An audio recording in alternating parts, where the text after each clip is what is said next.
கோழிக்கோடு இந்திய வரலாற்றில் மிகவும் முக்கியமானதொரு நகரம். இந்த கோழிக்கோடு கடற்கரையில்தான் ஐரோப்பியரான வாஸ்கோடகாமா முதலில் கால் பதித்தார்.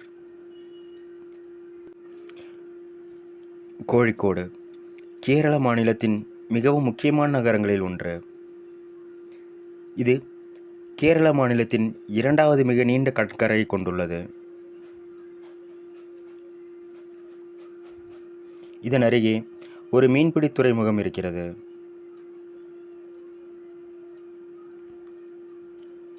இதன் அருகே ஒரு சிறுவர் பூங்காவும் சுதந்திர சதுக்கமும் ஒரு வர்ணமீன் காட்சியகமும் இருக்கிறது.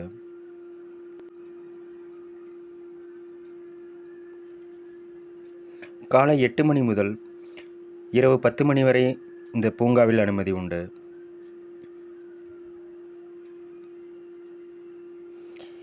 இடிந்த கடல் பாலங்களின் அடையாளமாக இன்றும் பல தூண்கள் அங்கே நிற்கின்றன. கேரளத்தை ஆண்ட சாமூதிரி மன்னர்களின் தலைநகரமாக இந்த கோழிக்கோடு இருந்திருக்கிறது.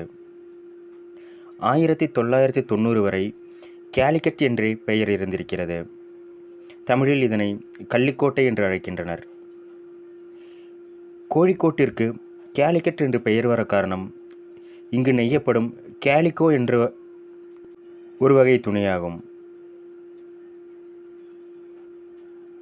மீன்பிடி துறைமுகத்திற்கு கற்களால் அரண் அமைத்திருக்கிறார்கள்.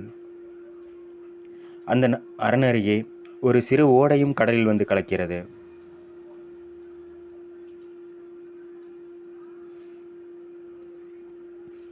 இதன் அருகே உள்ள பேப்பூர் மிகவும் பிரசித்தம். அங்குதான் தமிழகத்தில் உருவாகி அரபிக்கடலில் வந்து கலக்கும் சாலியார் நதி வந்து சங்கமிக்கும் இடம்.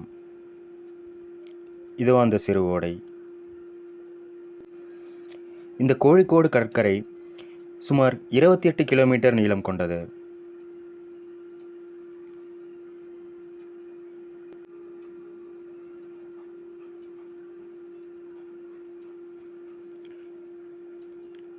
இது ஒரு சிறு மீன்பிடி துறைமுகம்.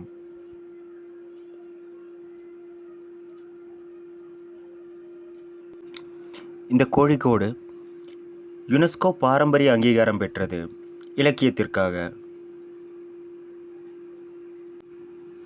இந்த கோழிக்கோடு கடற்கரை தெற்கே பேப்பூரிலிருந்து வடக்கில் காப்பாடு ஊர் வரை தொடர்கிறது. கேரளத்தின் இரண்டாவது மிக நீளமான கடற்கரையை கொண்டுள்ளது இந்த கோழிக்கோடு.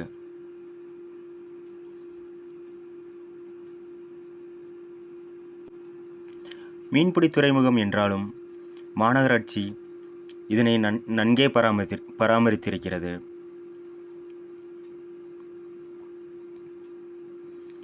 சுதந்திர சதுக்கம். இங்கு கடற்கரையில் முற்காலத்தில் ஒரு பழைய மேடை ஒன்று இருந்திருக்கிறது. அதில்தான் பல கலாச்சார நிகழ்ச்சிகள் நடைபெற்றிருக்கின்றன. அது இருந்த இடத்தில்தான் இந்த சுதந்திர சதுக்கம் இருக்கிறது. இதில் கோழிக்கோடின் வரலாறு மிக நுணுக்கமாக பொறிக்கப்பட்டிருக்கிறது.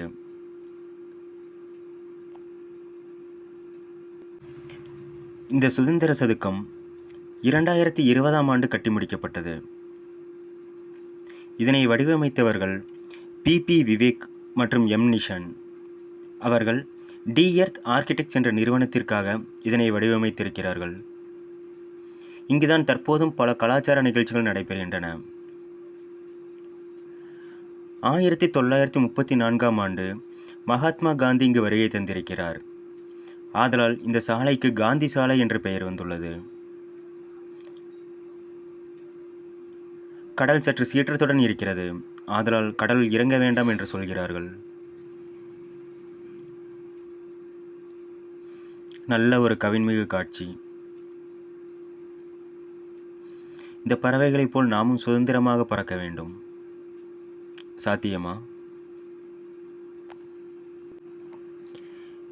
இங்கு வருவதற்கு கோழிக்கோடு ரயில் நிலையமும் கோழிக்கோடு வானூர்தி நிலையமும் அருகில் இருக்கிறது.